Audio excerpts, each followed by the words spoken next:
అలానే మిస్ఎస్ రావు. మోడీ చాలా తెలివైనటువంటి వ్యాపారి. ఈ మాట అంటూ నేను కాదు, అమెరికా అధ్యక్షుడు ట్రంప్ అన్నారు. అంతేకాదు వ్యాపారే కాదు, ఆయన లౌక్యం తెలిసినటువంటి ప్రధాని కూడా. నొప్పించకుండా తానొప్పక పరిపాలన చేసేటువంటి నైపుణ్యం కలిగినటువంటి ప్రధానమంత్రి నరేంద్ర మోడీ గారు. ఈ విషయాన్ని చంద్రబాబు నాయుడు గారే చెప్తుంటారు. సరైనటువంటి సమయంలో సరైనటువంటి ప్రధానమంత్రి నరేంద్ర మోడీ గారు అని చెప్పి చంద్రబాబు నాయుడు గారు తాజాగా ఢిల్లీలో వ్యాఖ్యానించారు. ఆయనతోటి కలిసి పనిచేయటానికి సిద్ధంగా ఉన్నాం, సంతోషంగా ఉన్నాం. 2047 వికసిత భారత్ దిశగా అడుగులు వేస్తున్నామని చెప్పి చంద్రబాబు నాయుడు గారు చెప్తూ ఉన్నారు. ఇదంతా ఒక ఎత్తు అయితే, భారత ఆర్థిక వ్యవస్థ భారతదేశాన్ని వికసిత్ భారతదేశంగా మార్చాలంటే ఖచ్చితంగా కొన్ని విప్లవాత్మకమైనటువంటి మార్పులు, సాహసోపేతమైనటువంటి నిర్ణయాలు తీసుకోవాలి. ఆ విషయంలో నరేంద్ర మోడీ గారు వెనకడుగు వేసేటువంటి సమస్య లేదు అనేది గతం తాలూకు నిర్ణయాలు మనకు కనిపిస్తూ ఉన్నాయి. మరి ఎలాంటి నిర్ణయాలు తీసుకుంటే భారత ఆర్థిక వ్యవస్థ బలోపేతం అవుతుంది, వికసిత భారత్ 2047 సాకారం అవుతుంది అంటే ఆర్థికవేత్తలు చెప్తున్న దాని ప్రకారం బంగారాన్ని బయట తీసుకురావాలి. దాన్ని బయట తీసుకురావడానికి నరేంద్ర మోడీ గారు అనేక ప్రయత్నాలు చేస్తున్నారు. చాలామందికి అర్థం కానిటువంటి విధంగా, చాలామంది అనుమానించినటువంటి విధంగా నరేంద్ర మోడీ గారు బంగారాన్ని బయటికి తీసుకొచ్చేటువంటి ప్రయత్నం చాలా చేస్తున్నారు. ఎందుకంటే బంగారం ఆర్థిక వ్యవస్థలోకి వస్తే ఆటోమేటిక్గా భారతదేశం బలోపేతం అవుతుంది ఆర్థిక వ్యవస్థ అనేది ఆయనకున్నటువంటి నమ్మకం. అందుకే ఆయన ఆ పని చేస్తూ ఉన్నారు. 2015లో ఆయన ఒక చట్టాన్ని కూడా తీసుకొచ్చారు. 2014లో మొట్టమొదటిసారిగా ఆయన ప్రధానమంత్రి అయ్యారు. 2015లోనే ఆయన చట్టాన్ని తీసుకొచ్చారు. ఆ చట్టం ప్రకారం పెళ్ళైనటువంటి మహిళ దగ్గర 500 గ్రాముల బంగారం మాత్రమే ఉండాలి.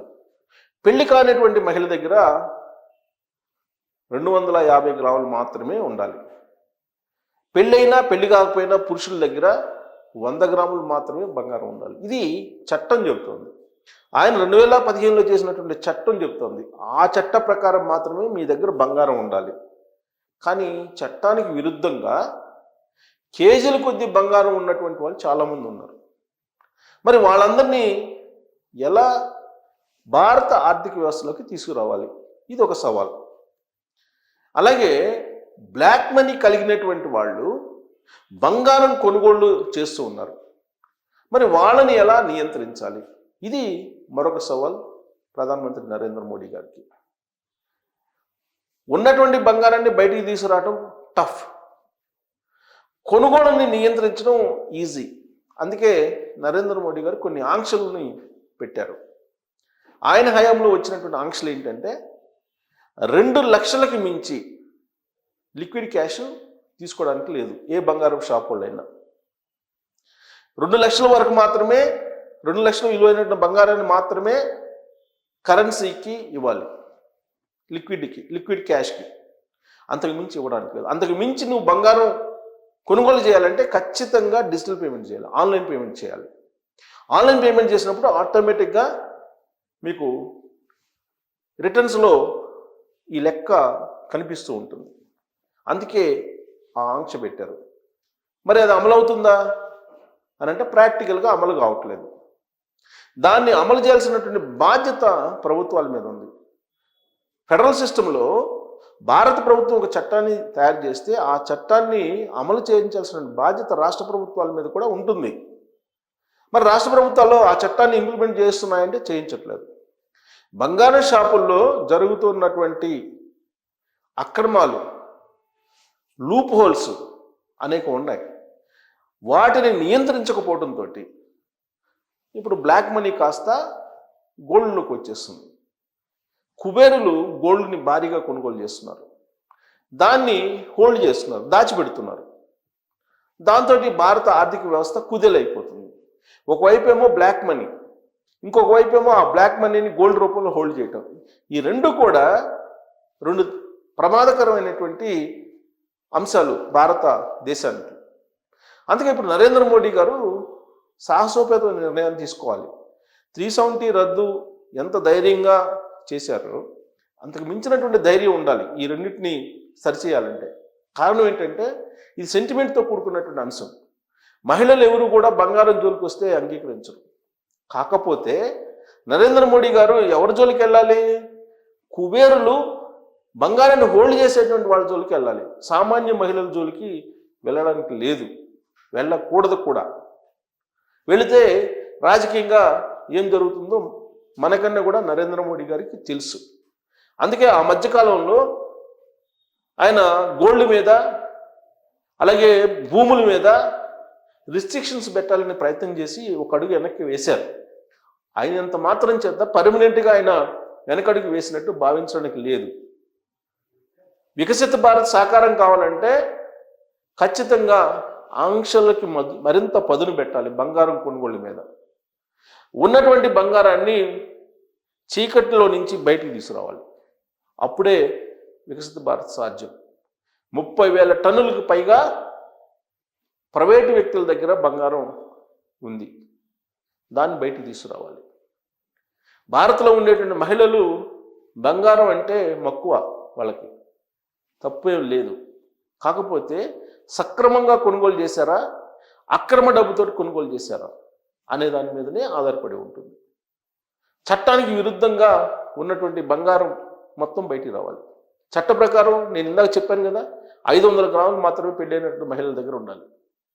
పెళ్లి కానిటువంటి మహిళల దగ్గర 250 గ్రాములు ఉండాలి. పెళ్ళి అయినా పెళ్లి కాకపోయినా 100 గ్రాములకు మించి పురుషుల దగ్గర ఉండటానికి లేదు. కానీ కొంతమంది దగ్గర కేజీలు బంగారం ఉంది. సరిగ్గా ఇక్కడే భారత ఆర్థిక వ్యవస్థ సంక్షోభానికి వెళ్ళిపోతుంది. అందుకే నరేంద్ర మోడీ గారు గతం గత జరిగిపోయింది జరిగిపోయింది, కనీసం ఇక నుంచైనా కొనుగోలుని ఆపగలిగితే దిగుమతులు తగ్గిపోతాయి, ఫలితంగా భారత ఆర్థిక వ్యవస్థ స్థిరంగా ఉంటుంది అనేది ఆయన ఆలోచన. అందుకే రకరకాల మార్గాలని ఆయన ప్రవేశపెడుతున్నారు. ఆయన 22 క్యారెట్ల నుంచి 18 క్యారెట్లకు తీసుకొచ్చారు. 18 క్యారెట్లు కాదు, అసలు 9 క్యారెట్స్ బంగారం ఇంట్రొడ్యూస్ చేద్దామని చెప్పి ప్రయత్నం చేస్తున్నారు. అమెరికా క్యాబినెట్ కూడా నిర్ణయం తీసుకుంది. ఒకవేళ 9 క్యారెట్స్ బంగారం కనుక మార్కెట్లోకి వస్తే దాని ధర కూడా మనకు 10 గ్రాములు ధర వచ్చేసి 15,000 20,000కు వచ్చేస్తుంది. ప్లస్ బంగారం కొన్నామనేటువంటి సంతృప్తి ఉంటుంది అనేటువంటి ఆలోచన కూడా చేస్తున్నారు. ఇలా అనేక రకాలు ఆలోచిస్తున్నారు. గోల్డ్ బాండ్స్ తీసుకొచ్చారు. అలాగే తాకట్టు పెడితే అదొక నేరం కింద చూడాలని చెప్పి ఇప్పుడు మళ్ళీ తాజాగా ఒక చట్టాన్ని తీసుకొస్తున్నారు. తాకట్టు బంగారం అసలు అది ఎక్కడి నుంచి వచ్చిందో కూడా ఎవరికి తెలియట్లేదు. తాకట్లో పెడుతున్నారు, ముత్తూరు లాంటి ఫైనాన్స్లో పెట్టేస్తున్నారు. అది ఎక్కడి నుంచి వస్తుందో వాళ్ళు అడగట్లేదు. కానీ అదంతా కూడా బ్లాక్లో వచ్చినటువంటి సొమ్ముతో కొన్నదాన్ని మళ్ళీ తీసుకెళ్ళి అక్కడ పెట్టి మళ్ళీ లిక్విడ్ చేసుకుంటున్నారు. సో ఇలాంటి సిట్యుయేషన్ని అరికట్టడం అనేది అంత ఈజీ కాదు, అంత ఈజీ అంశం కూడా కాదు. పకడ్బందీ చట్టాలతో పాటు వాటిని ఇంప్లిమెంట్ చేయాల్సినటువంటి యంత్రాంగం కూడా ఉండాలి స్ట్రాంగ్గా. దానికి రాష్ట్రాలు కూడా సహకరించాలి. మరి నరేంద్ర మోడీ గారు రాబోయేటువంటి రోజుల్లో కొనుగోలు మీద మరింత ఆంక్షలు పెట్టాల్సిన అవసరం ఉందా, లేదంటే పాత బంగారాన్ని బయటకు తీసుకొస్తే వికసిత్ భారత్ సాకారం అవుతుందా? మరి మోడీ గారు ఏం చేయాలి, ఏం చేస్తే భారత ఆర్థిక వ్యవస్థ స్థిరంగా ఉంటుంది, బంగారం మీద ఎలాంటి ఆంక్షలు పెట్టాలి అనే దాని మీద కామెంట్ రూపంలో మీ అభిప్రాయం తెలియజేయచ్చు. Thank you.